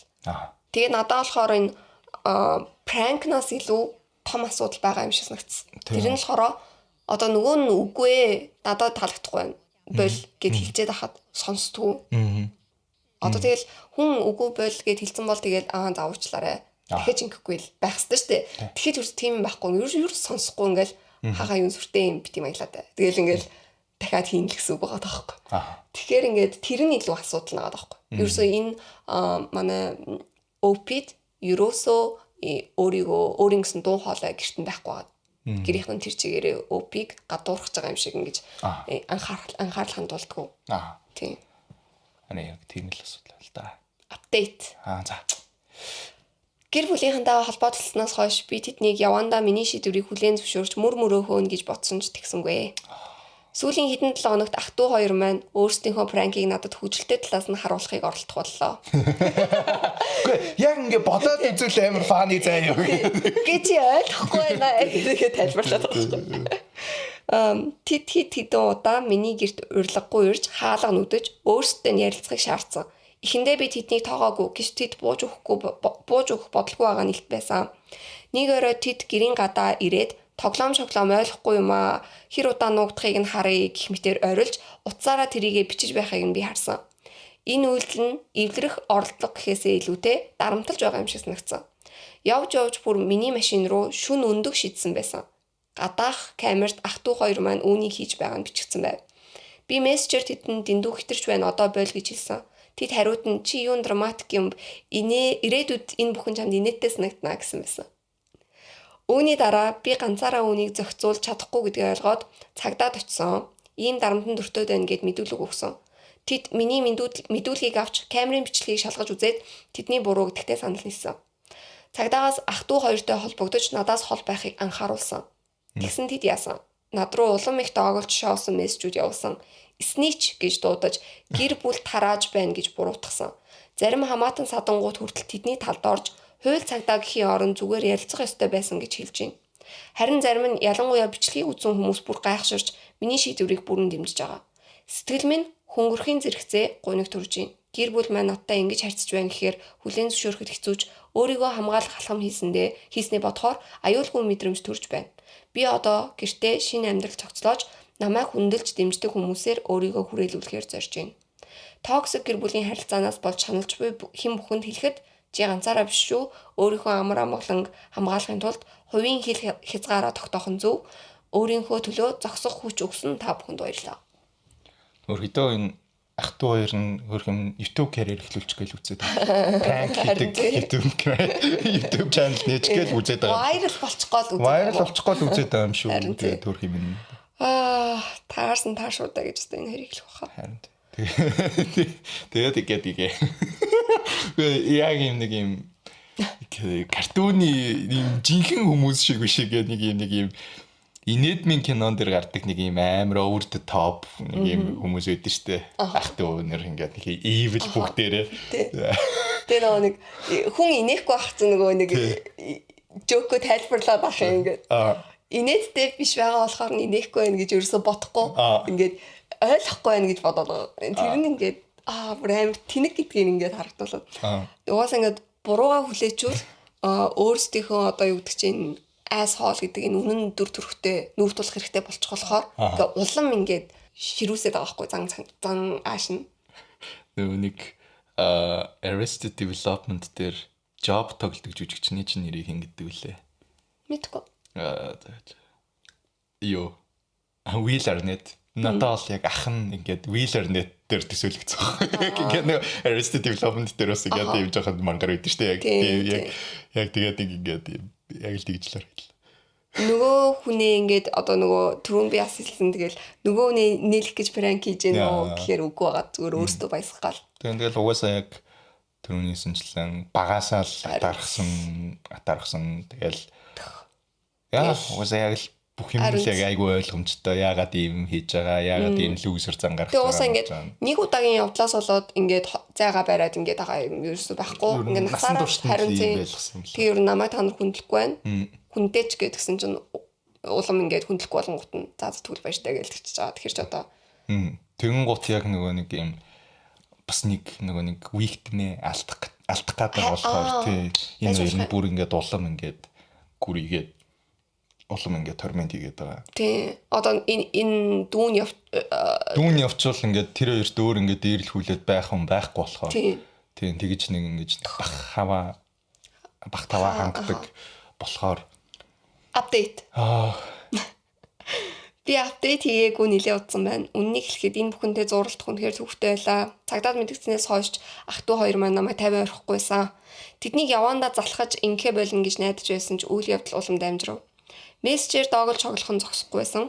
Тэд бүр цагдаагаас авсан анхааруулга тоглоом болгон ярьж гайхуулж байсан. Хамаатан садангийнхан хуваагдсан хിവэрэ байсан. Зарим нь намайг хэтрүүлж байна гэж хэлсэн байсан бол зарим нь ах トゥ хоёрын маань үйлдэлээс үнэхээр цочирдсан гэдгийг хүлээн зөвшөөрсөн. Удалгүй байдал улам уртцсан. Гэрийн хяналтын камерт тэд дахин миний эзэмшилт нэвтэрч энэ удаад машины зогсоолыг ариун цэврийн цаас болон сахлын хөөсөөр бохирлож байгаа нь бичигдсэн байв. Үнэхээр төвчээр барсан. Би цагдаагийн газар буцаж очиод цагдаагийн анхааруулгыг үл томсорлсныг батлах шинэ бичлэгийг өгсөн. Энэ удаад би ойртохыг хориглох захирамж нөө restraining order гаргах хүсэлт гаргасан. Тэдний зан авир улам хурцтаж байгааг нотлох хангалттай олон нотлохоо хяналтын камерын бичлэг, мессеж, цагдаагийн тайлан гээд нотлохоо байсан бөгөөд бүгдийг нь үзүүлсний дараа шүүгч хүсэлтийг минь зөвшөөрсөн. Тэдэнд надаас миний гэрээс болон ажлын байрнаас хол байхыг хуулийн дагуу тушаасан. Эхэндээ тэд үүнийг тоглоом гэж бодсон. Гэхдээ намайг тоглоомыг нь тоолгүй өнгөрөөхгүй гэдгийг ойлгомогцоо дарамт шахалтан зогссон. Ойртохыг хориглох захирамж тэднийг надаас хол байлгахад хүргэсэн бөгөөд би удаан хугацааны дараа анх удаа аюулгүй мэдрэмж авлаа. Зарим гэр бүлийн гишүүд яагаад ингэж хүнд хэлбэрээр асуудлыг шийдэх болсныг одоо ч ойлгохгүй байгаа. Гэтэ надад тэдний зөвшөөрөл хэрэггүй. Би өөрийгөө хамгаалахын тулд хийх ёстой зүйлийг хийсэн. Миний гэр орон одоо айдас төгшөөр биш харин амар амгалан газар болсон. Утас минь дуурахгүй тайван байна. Миний амьдрал дахиад минийх боллоо. Хүний хувийн хязгаарыг үл тоомсордог токсик гэр бүлийн гишүүдтэй харьцаж буй хэн бүхэнд хандаж хэлэхэд өөрийнхөө төлөө зогсохоос байх хэрэггүй. Зүгээр л гэр бүлийнхэн байлаа гэд тэдний зохисгүй авирыг төвчих шаардлага танд байхгүй. Таны аюулгүй байдал амар амгалан үргэлж нэгдүгээр байх ёстой. Хэрв тэд намайг өөрийгөө хамгаалсны төлөө snitch гэж дуудмаар байгаа бол тэгжил байг. Гутлын гişгүүр байснаас л дээр stay strong гэсэн. 11 12 дэх хүүхдүүд байгаа байхгүй.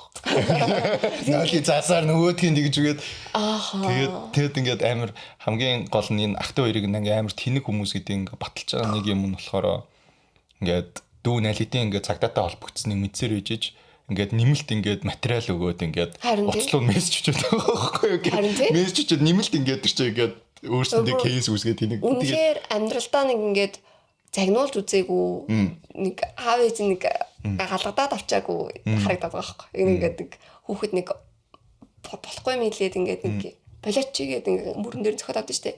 Яг тэгүүлж үзээгүй юм шиг надаас нагцсан. Ерөөсөө бүр буруу юм хийгээд ерөөсөө тэрнийхээ үр дагаврыг амталж үзээгүй байгаа байхгүй.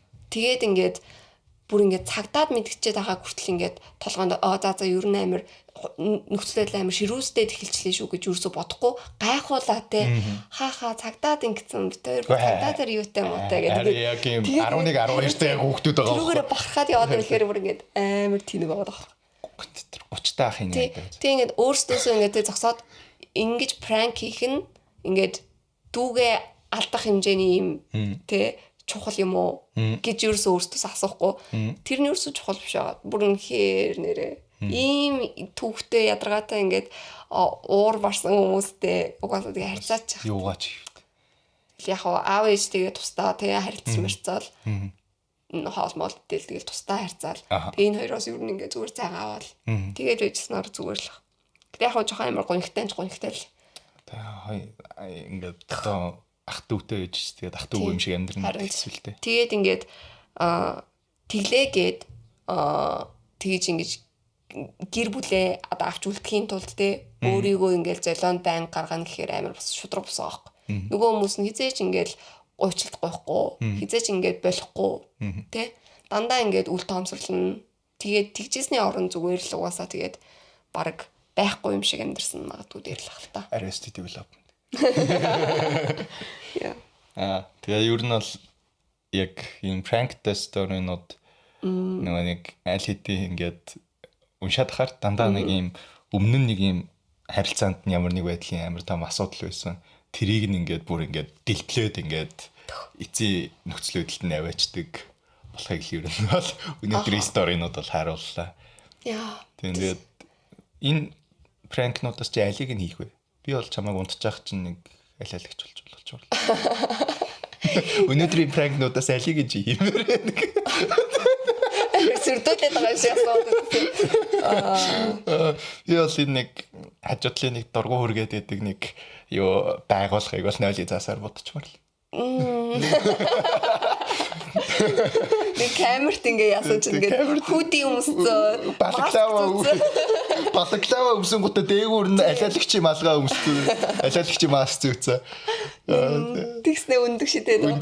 Тэгэн гутаа дэс нойлын заас шидээ тэгээд. Тэгэн гутаа таазанд нь муур нэм яа гэдэг юм ийм. Үр дагавар нь лайтай ба тий. Үр дагаваргүй байсан мод Франки Мерлин. Nëтртээ хамгийн онцгой стори нь юу байсан бэ? Хамгийн онцгой стори бол тэгэл угаасаа яг сүүлийн стори л. Надаа бол чиний нөгөө нэг Холли нөгөө нэг юута Адам хичтэйгээ стори юу? Тий, Адам хич нөгөө хурмын дээр. Тэр бол яг оо тэгээд надаа тэр бол хамгийн онцгой байсан.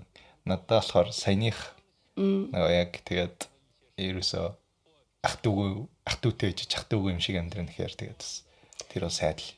Гэтэ ингээд өөртөө кинон дотор амьдарч байгаа гэж бодож байгаа хүмүүс нь нөгөө нэг цанын маск зүгээд ирсэн хүмүүс олс бариад ингээд үнэхээр амар зарим хүмүүс ингээд кинон дээр гарч байгаа юмнуудыг ингээд жинхэнэ амьдрал дээр хийж болно гэж боддоо штэ. Кинон дээр нөгөө инээдтэй байгаа болохоор. Гэтэ энэ бүр кино биш яг нөгөө нэг юм ситком цувралууд дээр гардаг. Тэр чинь ингээд цувралууд дээр яг үнэндээ гарч байгаа үйл явдлууд амар факт ап юмнууд гардаг байхгүй.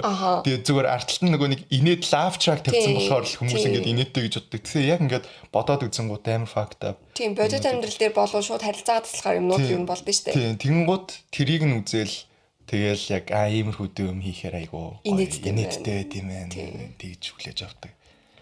За тэгээд манай өнөөдрийн 5 дахь дугаар маань ийхүү өндөрлөж байна. Like, share, subscribe. Guys.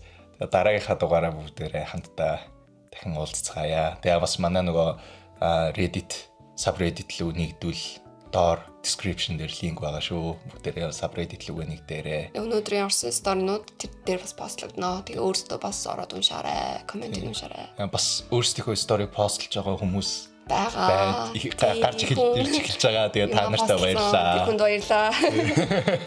Тэр хүний бас постыг орж уншаарай. За бүгдээрээ баяртай.